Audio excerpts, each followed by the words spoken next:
Hello everyone. दोस्तों आज हम आपके साथ डिस्कस करने जा रहे हैं एचपीजीके के कुछ क्वेश्चन। और ये पेपर है आपका 844 पोस्ट कोड वाला। इसमें आपके पास क्वेश्चन पूछे गए थे 110 से लेके 130 तक के जो क्वेश्चन थे वो आपके एचपीजीके के क्वेश्चन थे। इनको हम डिस्कस करेंगे और यदि बात की जाए इनके आंसरों की वो हम फाइनल आंसर की के अकॉर्डिंग ही आपको बताएंगे। और साथ में ये भी देखेंगे कि किस तरह से आपके आने वाले एग्जाम में यहाँ से क्वेश्चन बन सकता है। तो शुरू करते हैं दोस्तों। इसमें पहला क्वेश्चन दिया गया आपके पास दोस्तों। पहला क्वेश्चन है आपके पास दिया गया। क्या क्वेश्चन है कि सप्रून घाटी हिमाचल प्रदेश के किस जिले में स्थित है। सप्रून घाटी की बात की जाए तो इसका राइट आंसर तो बन जाएगा आपका ऑप्शन बी, सोलन डिस्ट्रिक्ट में है। ठीक है, ऑप्शन बी सही हो गया। फाइनल आंसर की बात की जाए तो ऑप्शन बी सही हो गया। ठीक है, सोलन। अब सोलन में और कौन कौन सी घाटी है? एक सप्रून होगी, दून घाटी को ध्यान में रखना है, कुनिहार घाटी को ध्यान में रखना है। ये सभी घाटियों से क्वेश्चन पूछा जा चुका है, इनको आपने ध्यान में रखना है। सिरमौर से यदि बात की जाए तो क्यारदा दून घाटी को आपने, जो पांटा घाटी के नाम से भी जानी जाती है, इसको आपने ध्यान में रखना है। ठीक है।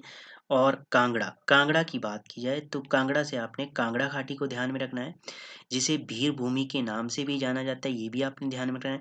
और इस घाटी के जो आकर्षक के केंद्र है, प्रसिद्ध आकर्षक के केंद्र है, वो एक शोभा सिंह आर्ट गैलरी अंद्रेटा में, शिव मंदिर है, तपोवनी संदीपनी है। ठीक है, ये आपने ध्यान में रखना है। ठीक है।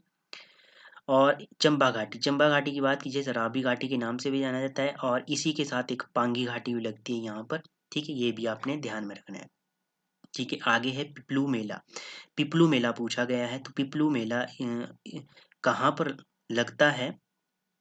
तो पिपलू मेले की बात की जाए दोस्तों, पिपलू मेला आपका ऊना डिस्ट्रिक्ट में मनाया जाता है। तो ऑप्शन तो आपका ए सही हो गया फाइनल आंसर की में भी। ठीक है, ऑप्शन ए सही हो गया। अब यहाँ से आपने कौन कौन से मेले ध्यान में रखना। पिपलू मेला मई और जून के महीने में लगता है ऊना में। चिंतपूर्णी का मेला ऊना में लगता है। बड़वाग सिंहा मेला ये मैडी नामक स्थान पर लगता है, और जून के माह में यहाँ पर मेला लगता है। मंडी की बात की जाए, शिवरात्रि का मेला अपने ध्यान में रखना है, और अंतर्राष्ट्रीय मेला है, अजवर सेन के द्वारा इसे शुरू किया गया। और कौन से मैदान में लगता है? पंडल मैदान में, पड्डल मैदान में ये लगता है। पड्डल मैदान ध्यान में रखना है, पूछा जाता है पड्डल मैदान के बारे में। ठीक है। माहूनाग की बात की जाए तो ये भी मंडी डिस्ट्रिक्ट में लगता है। मंडी डिस्ट्रिक्ट के बखारी गांव, जो करसोग के अंतर्गत आता है, वहां पर ये लगता है। ठीक है, ये आपने ध्यान में रखना है। कुल्लू की बात की जाए, दशहरा आपने ध्यान में रखना है। डुंगरी मेले को आपने ध्यान में रखना है। एक और सारही यात्रा को आपने ध्यान में रखना है। ये आपके कुल्लू डिस्ट्रिक्ट के मेले हैं। किन्नौर की बात की जाए, लोसर का त्योहार आपने ध्यान में रखना है। नव वर्ष के आगमन के ऊपर ही इस त्योहार को मनाया जाता है। फुलैच, जिसे उक्यांग भी कहते हैं, ये भी आपने ध्यान में रखना, किन्नौर डिस्ट्रिक्ट से संबंधित। ठीक है, आगे है 1131। आपका क्वेश्चन है 113। इसमें क्या क्वेश्चन पूछा गया है? इसमें पूछा गया है आपका कि कौन सी हिमाचल प्रदेश की सबसे बड़ी प्राकृतिक झील है। अब आप यहाँ से नेचुरल लेक पूछा गया है, तो नेचुरल लेक की बात की जाए दोस्तों, तो नेचुरल लेक्स आपका राइट आंसर बनेगा ऑप्शन सी, रेणुका झील। ऑप्शन सी सही हो गया फाइनल आंसर की यदि बात की जाए तो ऑप्शन सी सही हो गया। ठीक है। अब यहाँ से रेणुका के बारे में थोड़ा सा जान लेते हैं।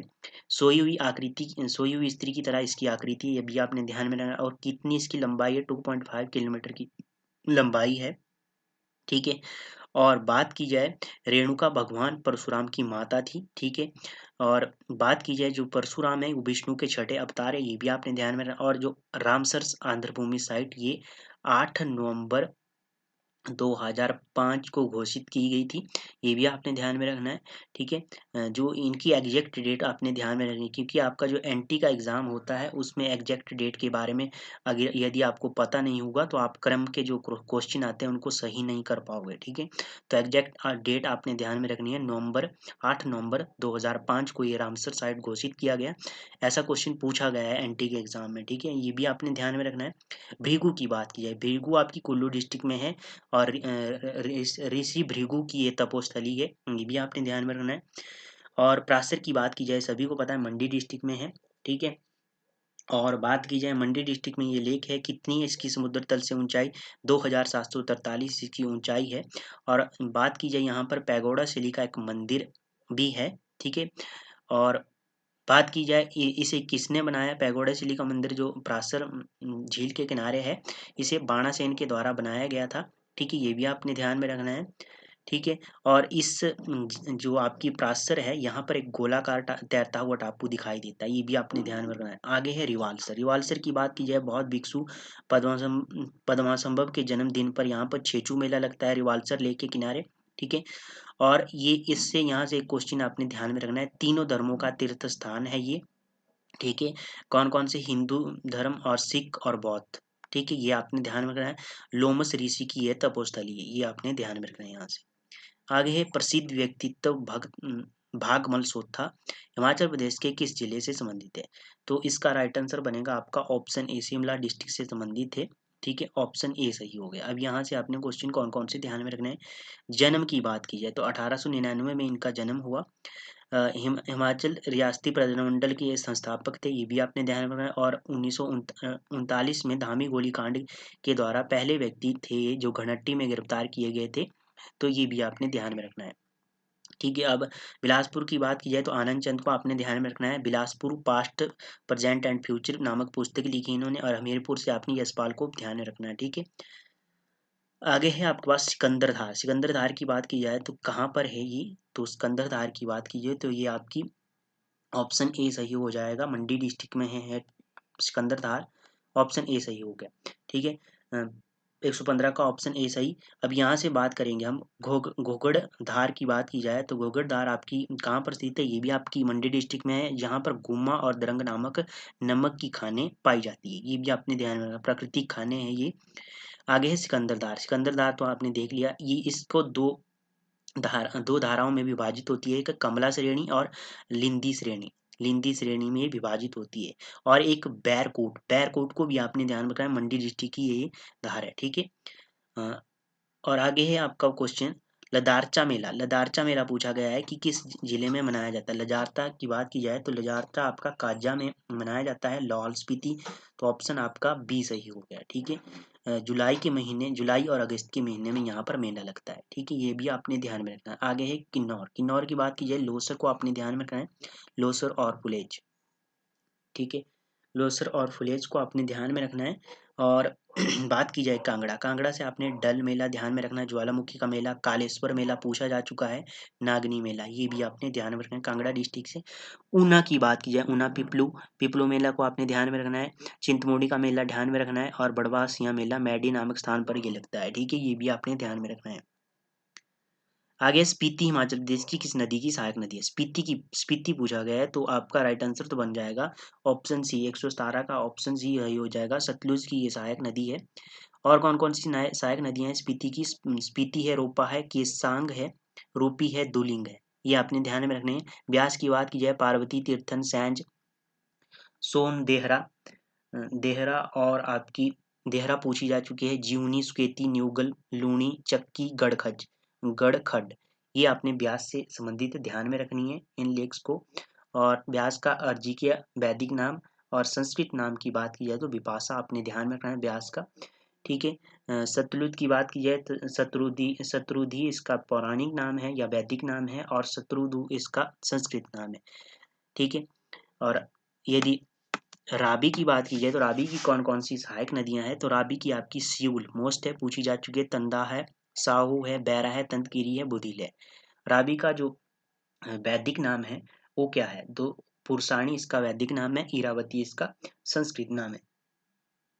चिनाब की बात की जाए, असिकनी इसका वैदिक नाम है, और चंद्रभागा इसका संस्कृत नाम है, ये भी आपने ध्यान में रखना है। यहाँ से आगे है आपके पास क्वेश्चन, करेरी झील हिमाचल प्रदेश के किस जिले में है। तो करेरी झील की बात की जाए दोस्तों, झील से दूसरा क्वेश्चन आ गया, एक तो आपका नेचुरल लेक पूछा गया, एक आपकी डिस्ट्रिक्ट से संबंधित लेक पूछी गई। तो जो आपका झील वाला जो हमने टॉपिक है वो कवर कर लिया है, लेक्स वाला। यदि किसी ने भी उस टॉपिक को, वीडियो को नहीं देखा है, तो उस वीडियो को जरूर वॉच कर लीजिएगा, क्योंकि वहाँ से आपके जो लेक वाला टॉपिक है वो पूरा कंप्लीटली हमने कवर कर लिया है। ठीक है, उसका लिंक मैं डिस्क्रिप्शन बॉक्स में दे दूंगा, वहां से आप एक बार देख लीजिएगा उसको। तो यहाँ कुछ क्वेश्चन पूछा गया करेरी झील। करेरी झील की बात की जाए तो ऑप्शन तो ए सही हो जाएगा, कांगड़ा डिस्ट्रिक्ट में से है ये। ठीक है, करेरी है। करेरी की बात की जाए तो 3048 मीटर की ऊंचाई पर स्थित है ये समुद्र तल से। डल लेक को ध्यान में रखना है, 1775 मीटर की ऊंचाई पर स्थित है। मछियाल को आपने ध्यान में रखना है, कांगड़ा डिस्ट्रिक्ट से संबंधित है ये लेक। चंबा की बात की जाए खजियार, लामा, मणिमहेश, गड़ासुर, महाकाली, ये सभी लेक आपने चंबा से ध्यान में रखनी है। ठीक है, मंडी की बात की जाए, मंडी की बात की जाए तो कुमारवाह है, परासर लेक है, रिवालसर है, कामरूनाग है, कालासर है और सुखसार, ये आपने मंडी से ध्यान में रखनी है। शिमला की बात की जाए तो शिमला से चंद्रनाथ, कराली, कराली और करेरी, इनमें कंफ्यूज मत होना है। कराली है आपकी शिमला में, ठीक है, और करेरी आपकी कांगड़ा डिस्ट्रिक्ट में। गढ़कुप्पर और गड़ासूर, गढ़कुप्पर आपकी शिमला में है। गड़ासूर की बात की जाए तो चंबा डिस्ट्रिक्ट में है। तानू जुब्बल की बात की जाए शिमला में है। बरादोन सर, ये पूछी जा चुकी है एनटी के एग्जाम में, ठीक है, बरादोन सर। आगे है आपके पास क्वेश्चन, हथाली खड्ड। हथाली खड्ड हिमाचल प्रदेश के किस जिले में? तो हथाली खड्ड की बात की जाए तो ऑप्शन तो आपका ए सही हो गया, हमीरपुर डिस्ट्रिक्ट से संबंधित है हथाली खड्ड। ठीक है, 119 का आपका ऑप्शन ए सही हो गया। अब यहाँ से आपने हमीरपुर की बात की जाए तो मानखड्ड, पुंडखड्ड, कुन्हा खड्ड, हथाली खड्ड, सुंदरन खड्ड, मुंडखड्ड और मुनखड्ड, ये सब कहाँ पे हमीरपुर डिस्ट्रिक्ट में है। और ये सीरखड्ड की बात की जाए, ये भी आपकी हमीरपुर डिस्ट्रिक्ट में। सीरखड्ड बाद में जाके सतलुज में मिल जाती है, ठीक है, ये भी आपने ध्यान में रखना है। फूल यात्रा, फूल यात्रा की बात की जाए तो आपका ऑप्शन डी सही हो जाएगा, चंबा डिस्ट्रिक्ट में लगती है, ऑप्शन डी सही हो जाएगा फूल यात्रा। 120 का ऑप्शन डी सही। चंबा में, चंबा के कहाँ, पांगी में लगती है फूल यात्रा, फूल यात्रा या यात्रा। ठीक है, सूही मेला चंबा में लगता है, मिंजर मेला और मिंजर मेला की बात की जाए तो साहिल वर्मन के द्वारा इसे शुरू किया गया, ये भी आपने ध्यान में रखना है। तो मेलों से 3 क्वेश्चन आ गए इस पेपर में, ठीक है, मेले से संबंधित भी काफी मोस्ट टॉपिक है, उनको भी आपने ध्यान से देखना है। आगे 121, देओली मत्स्य फार्म हिमाचल प्रदेश के किस जिले में? देओली की बात की जाए तो 121 का आपका ऑप्शन ए सही हो जाएगा, बिलासपुर। ठीक है, ऑप्शन ए सही हो गया। अब अगला है क्वेश्चन आपको, हिमाचल प्रदेश के किस जिले में अनुसूचित जाति की जनसंख्या सबसे अधिक है? अनुसूचित जाति की जनसंख्या यदि मतलब कि एससी की बात की गई, तो एससी की बात की गई तो ये सबसे अधिक कहाँ पर है? तो कांगड़ा डिस्ट्रिक्ट में, ऑप्शन तो ये सही हो गया आपका। परंतु इस क्वेश्चन को फाइनल आंसर की में स्क्रैप कर दिया गया है, इस क्वेश्चन को गलत ठहराया गया है। ठीक है, क्योंकि हाईएस्ट परसेंटेज की बात की जाए तो हाईएस्ट परसेंटेज थोड़ा कंफ्यूजिंग है। और यदि अनुसूचित जनजाति मतलब कि एसटी की बात की जाए सबसे अधिक कहाँ पर है? तो चंबा में। सबसे कम जो आपकी एससी की जनसंख्या है वो आपकी है कांगड़ा डिस्ट्रिक्ट में, ये आपने ध्यान में रखना। आगे है 123, हिमाचल प्रदेश का कौन सा स्थान प्रसिद्ध रूप से शिव भूमि के नाम से जाना था? शिव भूमि मतलब कि भरमौर, ऑप्शन आपका डी सही हो गया। ठीक है, छोटी काशी को आपने ध्यान में रखना है, मंडी को कहा जाता है मैनाक पर्वत। मैनाक पर्वत की बात की जाए शिवालिक पर्वत को कहा जाता है, और मोलाक पर्वत की बात की जाए तो धौलाधार पर्वत को कहा जाता है। ठीक है, आगे है गौरी शंकर मंदिर हिमाचल प्रदेश में कहाँ पर स्थित है? तो इस क्वेश्चन का तो ऑप्शन ए सही हो जाएगा। तो दरअसल दरअसल मतलब कि कुल्लू के मनाली में स्थित है ये आपका गौरी शंकर मंदिर। अब एक और गौरी शंकर, दो और गौरी शंकर मंदिर है, एक गौरी शंकर मंदिर हमीरपुर के सुजानपुर में है, ठीक है, ये भी आपने ध्यान में रखना। और एक गौरी शंकर मंदिर चंबा में है, जो युगांकर बर्मन के द्वारा इसे निर्माण किया गया था इसका, ये भी आपने ध्यान में रखना है। आगे है आपके पास क्वेश्चन, कुनियार राज्य के संस्थापक कौन थे? कुनियार राज्य की बात की जाए तो अभोज देव इसके संस्थापक थे। 1154 ईस्वी में इसने इसकी स्थापना की थी, किन्नौर राज्य की। ठीक है, और राजधानी कहाँ पर बनाई थी? हाटकोटी में। हाटकोटी से क्वेश्चन पूछा गया है, राजधानी कहाँ थी कुनियार रियासत की? तो क्वेश्चन पूछा गया है। अंतिम राजा की बात की जाए तो कुनियार के अंतिम राजा थे राव राह हरदेव सिंह। ठीक है, ये भी आपने ध्यान में रखना है। आगे है मंडी नगर की स्थापना। मंडी नगर, मंडी कस्बा, मंडी शहर, क्वेश्चन एक ही है, तो अजबर सेन के द्वारा इसकी स्थापना की गई, ऑप्शन ए सी सही हो गया आपका। 126 का ऑप्शन सी सही हो गया। कब की? 1527 ईस्वी में, ये भी आपने ध्यान में रखना। बीर सैनी से आपने ध्यान में रखना, कुवैत रियासत की स्थापना किसने की? बीर सैनी की 765 ईस्वी में। ठीक है, ये भी आपने ध्यान में रखना है। आगे है लॉर्ड मेयो ने शिमला की यात्रा किस वर्ष की? लॉर्ड मेयो की बात की जाए तो ऑप्शन तो आपका सी सही हो जाएगा, 1871 एडी में इन्होंने शिमला की यात्रा की। ठीक है, और बात की जाए लॉर्ड एमहर्स्ट की बात की जाए तो ये 1827 में आए, ये पूछा जा चुका क्वेश्चन है। और लॉर्ड कैनिंग की बात की जाए तो 1860 में शिमला में आए, ये आपने ध्यान में रखना है। हिमाचल प्रदेश की रामपुर पन विद्युत परियोजना की कार्यकारी एजेंसी पूछा गया है, तो कार्यकारी एजेंसी इसकी क्या है? 128 का ऑप्शन डी सही हो जाएगा, SJVNL। ठीक है, ये इसकी कार्यकारी एजेंसी है, सेंट्रल गवर्नमेंट के द्वारा निर्मित है और शिमला में स्थित है, सतलुज नदी के ऊपर बनी हुई है, 412 मेगावाट की ये परियोजना है। ठीक है, ये भी आपने ध्यान में रखना है। आगे है एक प्रसिद्ध स्थान गोंदला कैसल, हिमाचल प्रदेश के किस जिले में है? गोंदला कैसल की बात की जाए तो 129 का लाहौल स्पीति में, ऑप्शन डी सही हो जाएगा आपका। ठीक है, ऑप्शन डी सही हो जाएगा। आगे हिमाचल प्रदेश में किस वर्ष प्रथम परशुराम पुरस्कार घोषित हुए? पुरस्कार, परशुराम पुरस्कार की बात की जाए तो ये प्रथम तो दिया गया था सुमन रावत को एथलीट के क्षेत्र में। ठीक है, ये भी आपने ध्यान में रखना है। और कब से देना प्रारंभ हुआ? तो इसका राइट आंसर बनेगा 1987, ऑप्शन डी सही हो जाए। ठीक है, तो ये थे दोस्तों कुछ HPG के क्वेश्चन जो हमने आपके साथ डिस्कस किए। ठीक है, यदि किसी भी क्वेश्चन में आपको डाउट लगता है तो आप कमेंट बॉक्स में हमें बता सकते हैं। तो धन्यवाद दोस्तों, मिलते हैं नेक्स्ट सेशन में, तब तक के लिए जय हिंद, जय भारत।